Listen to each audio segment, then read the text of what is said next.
Do you sometimes feel lost in your career, confused whether you fit in a team, or feel like you're not being respected?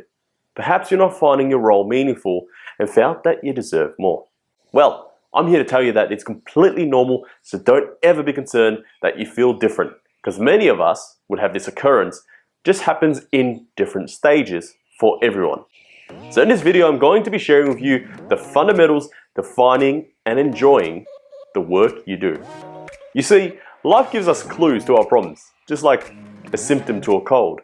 If you're conducting or having experienced the points below, then listen on, because all the pointers are not negative. 1. So you're finding work. You're constantly looking at what is in the market, a sign of suggestive change, but you're not sure. 2. You're working to work. So you're finding yourself pulling your hair or clenching your teeth like that on the job pressure or the repetition, maybe frustrated by the clients you deal with. And even worse, you're dealing with constant political issues at work. You're feeling unsupported. So you're finding yourself having to work for work. Or maybe you're working for passion. So the third one is where you found your own interest and you decide to pursue it. Firstly, I discuss about why your emotions is hindering you from change for the better. The emotion part determines the love for your work and career. Then if you're about to start work, already working, I keep it real to you with some tips for long-term stability. Everything about doing work. And lastly, we're going to ways to help you identify your career, and another means is to find that missing puzzle in your life. So without keeping you too long, let's dive straight into the video.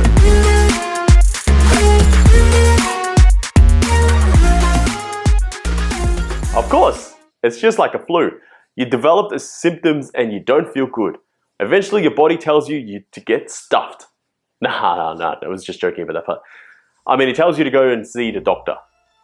Well, here are some of the common symptoms you may know of in a workplace environment, commonly to deal with your emotions. The love component. If you ever feel jealous in the workplace, maybe workplace bullying or cyberbullying, perhaps some political religion differences, are you stressed at work, or you're finding it's difficult to complete the projects, or you're feeling left behind and not supported. Maybe it's a low-paying job, maybe you're waiting for a promotion that's never going to come, or you've been in the job for too long so you become complacent, or the job is too repetitive. The list just keeps going on and on and on. So I think you do get the point what I'm trying to say here. But when negativity hits, it begins to cycle in our short-term process, and if you haven't dealt with it quickly, it starts to build and store in your long-term, sticking onto you like super glue. So this is how you're going to get the feeling of perhaps you know of someone maybe who isn't acting their self lately. Guys, this is a sign of misplacement or needing to find and fill that gap in your life. So before you can even think about finding the work you love, or you need to first deal with your emotions. What is your inner self telling you? Make notes, seek advice from your friends and family, and my best bet is you found the video by accident or you really are having issues with your career. Personally, my experiences is I've been devastated and made myself fall victim to almost any workplace I started. I mean, it's easy to do once you've chosen not to deal with the problem in front of you. And here's a brain teaser for you. It's not them, it's you. You have to first change before your environment can follow. Learning this the hard way is always difficult. So if you're watching this video and just starting your career or have not experienced many of the above factors, well, consider yourself lucky, because I wish I was told differently. So what is my point here? So without dealing with the emotions internally, it will be difficult for you to see opportunities that come your way. And the greatest tip I have to dealing with emotions in any circumstances, whether that be your work or your personal life, you want to choose to respond, not to react. Because if you're wondering, they're not the same. To react is associated with an emotion to an event, whereas to respond is the word itself is to sound very neutral and does not associate itself with any emotions. Let me give you an example here. Make it more clear for you to easily understand. If you were given a task and you knew that management is not aware that the task given to you is out of your knowledge or specialties, and everything felt it was played upon, how do you react? Maybe annoyed, frustrated, angry, of course. But versus If you were given a task and you knew that management is not aware the given task to you is out of your knowledge and specialties, and everything again was played upon, how do you respond? Well, perhaps this time you're responding to it with no emotions. You're going to accept it maybe as an opportunity to test your skills or prove to them your capabilities that you can do better. In any circumstance in your life or work at home, try to avoid using emotions to solve problems and you will see a different angle in life. Now we have this out of the way, let's move on to the few of the strategies I've implemented that has helped me move forward and create long-term sustainability in my career. Remember, everyone is different, so some of these tips may not relate to you. Again, this is just a guide to help you identify what works for you best. So if you're already working, consider work-life balance. Treat work colleagues as colleagues and not best friends. Divide your time between your personal life and work. To get matters straight to the point, you will go to work just for work, obviously without being rude and still greet people of course, but the point is you're not there to have fun. You're there to work to get paid. Ignore the political debates or at least don't have an opinion, and there will always be another person that disagrees to your point. So an example I can give you is I remember being employed in the Employment Services Division, a body of the government to help disability out of work, which was a good cause, though there was only a concerning part of it, which was I worked about 30 people in the office, so it was a pretty decent sized team. The minute I spoke or had an opinion of something, the word would spread like a virus, quicker than you ever knew. So slowly starting out to see many people behave differently when I was there. Now we move on to redirecting your negative information or energy. Make it a habit whenever anyone, doesn't matter, it's your closest friends, your family or your associates, if they are negative or not contributing at least to support your level of desire to move on, then you shall move on. Otherwise, you better hope you have a supply of new wires to restart and connect to your brain again, like restarting your computer every day. Start fresh every day, meaning don't get into your normal routine. Try something different. Like what I mean is, if you normally wake up at 7:30 to check your phone, and then you go to the restroom, and then you have brekkie, let's reverse it. Let's wake up at 6:30 perhaps, and make something a bit earlier. But then you go to the restroom, and then have brekkie, and then you look at your phone. By the end of the day, we're all humans. So by making just slight adjustments could make a massive difference in your life. Try it.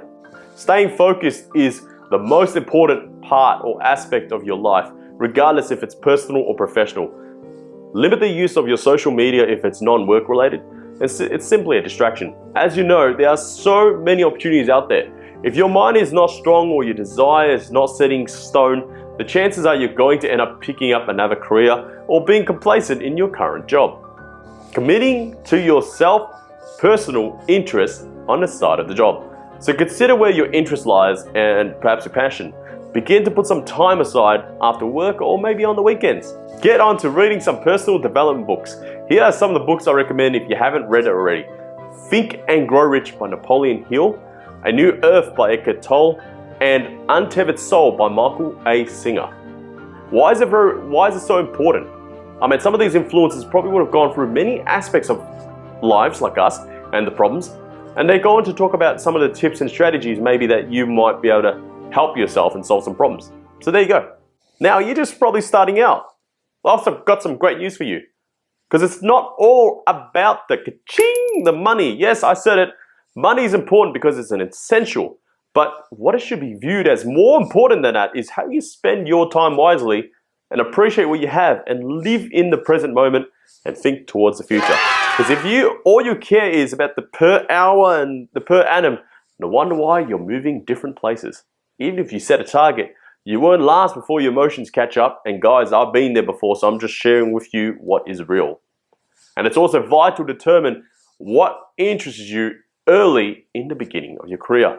As the last problem you want in your life is to get caught in this puzzle, and then all you're trying to do is trying to find and pursue what you love. Develop a self-centered mindset. And no, I don't mean that you will be selfish.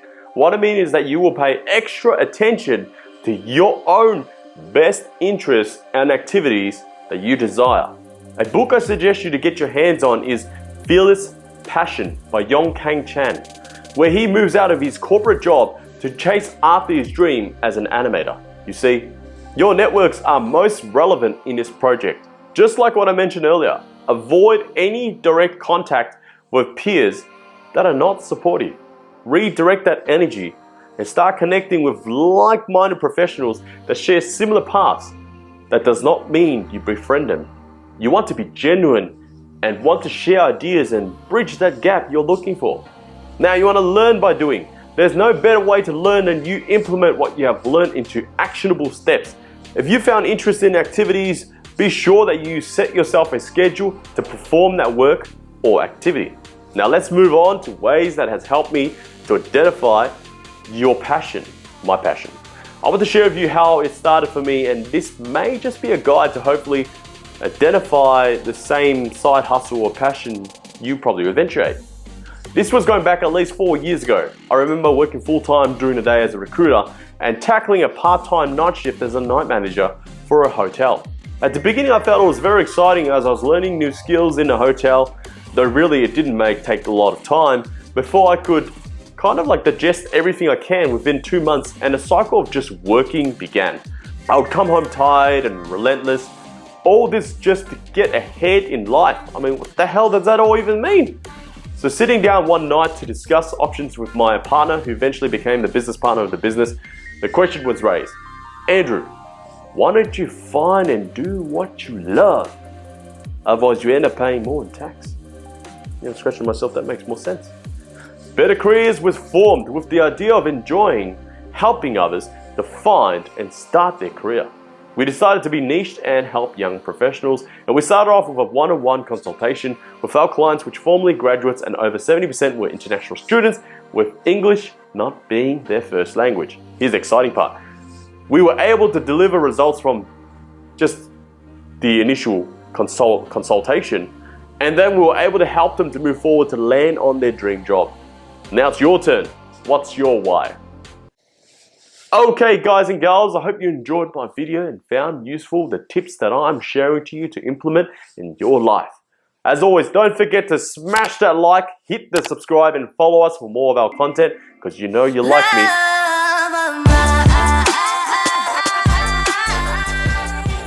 Until then, I'll see you next time.